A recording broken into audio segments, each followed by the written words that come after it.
Hey guys, what's up? DBZ back here again, and it has been a minute since I've came up with another top 10 DBZ Dokkan Battle list. That was when Super Saiyan Blue Vegito and Rose just came out, and so many more cards have come onto the scene, so many as a matter of fact, that I thought I had to make this a top 20 cards in all of Dokkan Battle. So without any further ado, let's hop into the list and hop into top 20, number 20, and with this list I'll be breaking down where they were in the last list if they were in it. So at number 20 we have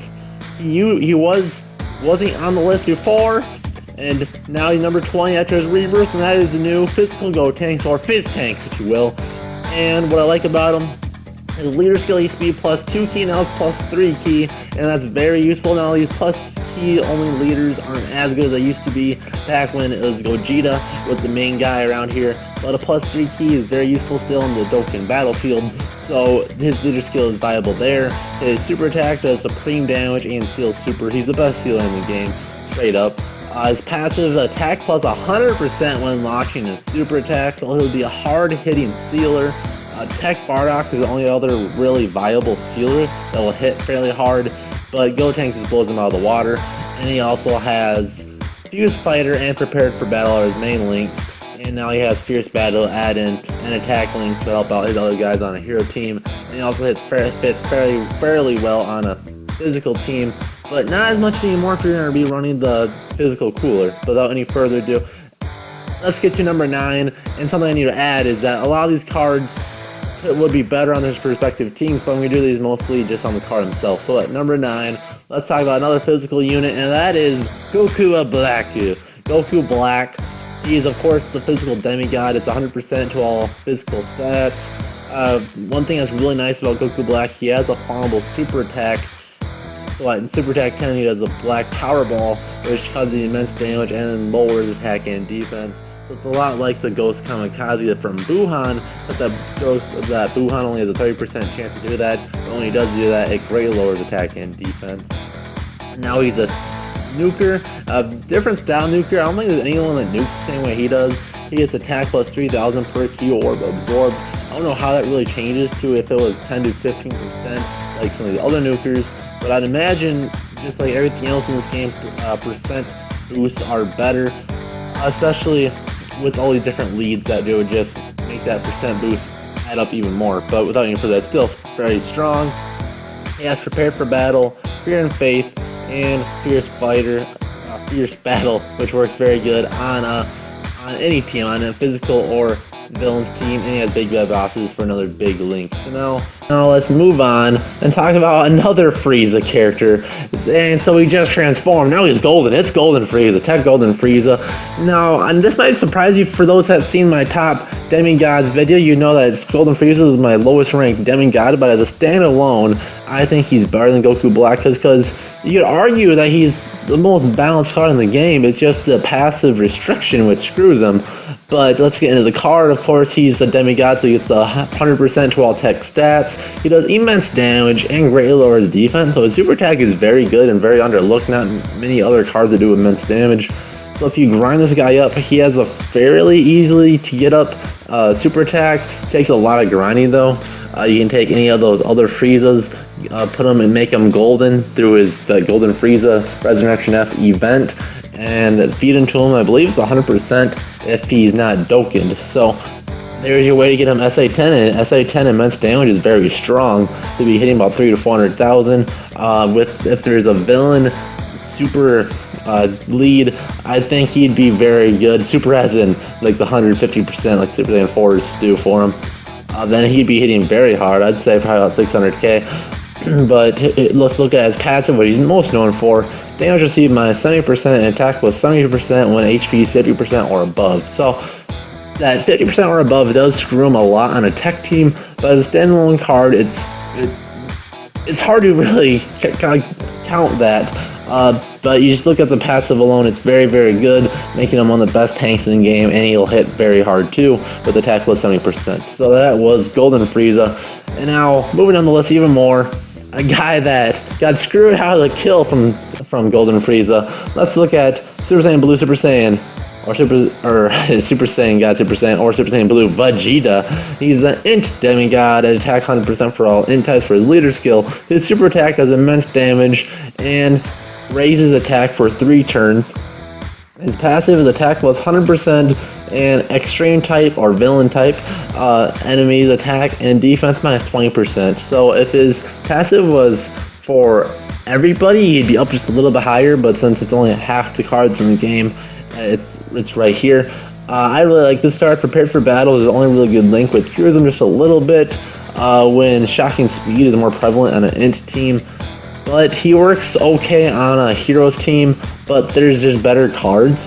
But as a standalone card, he's still a very solid card in the game. He'll hit hard with his attack with 100% up and immense damage, so not a bad card at all to get. That's why he's on this list. So finally, card that was ranked, and I ranked him way too high on my last top 10 list. He was rank 7. Now he moved down a bit, but let's look at my reasoning. On my last list, Supreme Damage is still pretty prevalent, might I say. Supreme Damage, but he's still, the reason he's here is he has a high chance it's done. I believe that turns into about 50% chance. And his passive is reduced damage by 80% for 7 turns. Now when I made that last video, I thought 7 turns was a lot easier to maintain, but it turns out it's not as easy as all. Now Super Saiyan 4s of course help that a lot, but as a standalone card that is a pretty big detriment, which really hinders him. If it was just straight up reduce damage by 80% forever, then you can make a strong case for him to be on the top 10. He could just be the best defensive tank in the game, but that restriction kills him. You only get a few blocks and that's it. But he's being one of the best stunners in the game. He has over in a flash as his only link, which can screw him every now and again. But over in flash is the best link. So if you have other over flash cards like on a Heroes team or about half of an STR team, you can get him as key and get those stuns off. So that's still a very good card. And now what used to be the 10th card on my last top 10 list is the first God card on this list, and I don't know if you can really consider him a God card anymore. And that is Physical Brawly. He's of course the physical God leader with plus 3 key and 70% 12 stats. He does Supreme Damage, which is the biggest thing that screws him, of course. And his passive is attack plus 7,000 with an additional super attack at 8 keys. So his passive is good, but could be better. At that 7,000 attack, if you look at his actual attack stat is 9,500 when he's all maxed out. So it's about 80%. So if his passive was just attack 80% up, and you would get those supers off, and you did immense damage. If you think about his dupe system, you could just get him his crits very high. You'd have a very good chance of at least getting 1 crit. It probably, if you get both his left and right side, it's unlocked, and get all the crits available, you could probably, because you're guaranteed 2 supers every time he's up, you're probably about 80% chance for a crit. So I think if that was the way he was made, he'd be a lot better with the way he is. He's pretty far down the list, and a lot of the other God cards are way ahead of him, just because he's almost completely outclassed. But now the cooler makes him usable in the real game now. But as a standalone card, he's really not that good. His defense is abysmal, only at 3,000. And he doesn't even hit all that hard. I really will be interested to see how hard he'll hit on the cooler team. But as a standalone card, he's not that good, but he's still good enough for this spot. So now, moving on. He was number 9 on my last top 10 list, and that is Super Gogeta. Now, it's really hard to not count how good he is on the STR team now, but I'm trying to make this as unbiased as possible. His leader skill is fairly viable now, but just like Fizz Tanks, it's going away very quickly. As if he is your leader, you're not going to be beating any of the new events. But it's all types of key plus 3 and attack plus 3,000. Which is still very good for the boss rush. Not boss rush, the Dokkan Battlefield, that's the other new thing that's out. He does immense damage to the enemy. His attack plus 7,000, and he's super effective against everybody. Super effective is pretty much a crit, so he'll pretty much crit everybody. And since he's been out for a while, you guys have a pretty good chance of getting dupes of him. And double attacks on Gogeta is absolutely disgusting, especially on a Super Saiyan 4 Goku STR team. He has over the flash, prepared for battle, Fuse Fighter in Fierce Battle. So some of the best links in the game. His passive could be a lot better for the attack buff if it was percentage based, 70% or 100%. I'm sure if it was a card that's out now, it'd be 100% flat boost. But it's still very strong. He's still probably the most consistent hitter in the game, just based on the fact that you'll probably have him on a strength team. You'll probably be getting that insanely high Super Saiyan double Super Saiyan 4 Goku buff, and he'll be killing almost every card in the game. Probably 90% of the cards in the game one shot, doing 700k plus every time he supers. So very strong. But a standalone card, he's down on this list. This guy can't factor him on Super Saiyan 4 team. Really, I'm trying to do this as much of a standalone card as possible. But his links and being super effective against everything really keeps him strong in the meta. Now, a card that was right above him in the last top 10 list again, at number 8, and that's Super Saiyan Blue Kaioken Goku, the Agility Demigod. 100% up to all Agility card stats. He does immense damage to the enemy while sacrificing 5% health. His passive, attack plus 20,000 and defense plus 10,000 for 10 turns from the start of turn. Now, a lot like Gogeta, if that was a percent-based boost, he'd be so much better now. The funny thing about him, the OG Agility Goku, it actually does more damage, but I put him on the list, Kaioken on the list instead of him, because he gets that defensive buff, so it makes him a fairly decent tank. His tanking ability was a lot higher later, or earlier on in Dokkan, when that 10,000 onto his defense would make it 14,000 for his base defense, then factor in the Super Vegito leader skill back in the day, and he'd be one of the better standalone tanks in the game for those 10 turns where he would have his passive activated. And so is that 10 turns on his passive. Usually you don't see that end. Even when you just had the Super Vegito team, you usually kill the boss before that would end. Especially now, Super Saiyan 4 Vegeta, you're almost guaranteed to have that passive stay there, and he's going to be hitting really hard on that team. And he has the best links in the game as well. Over in a flash, shocking speed, prepared for battle, and also factor in the fierce battle and Kamehameha for a little extra damage. Super Saiyan Blue Kaioken, still very strong. So now let's moving on to the very last card we got here. It's the Tech Fuse Zamasu, the Tech Demigod leader thing. He does extreme types plus 1 key, and HP attack and defense plus 70%. He does immense damage and greatly lowers defense. His passive is what makes him top on 11 and not on the top 10 where the Int Trunk edges him out. Is the super type allies attack minus 10%. And attack plus 120%. So attack 120% is obviously the good part.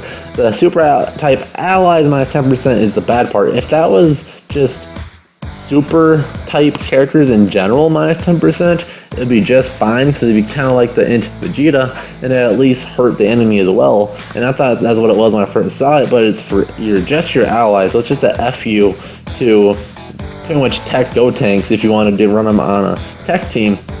And that's just not good. It's not a big difference. You don't really see it all that much. But since there's so many tech allies that would be a super type, like tech Super Saiyan 3 Go tanks, you have the tech Bardock, you'd have the tech Super LR Goku if you would force yourself to do that awful grind.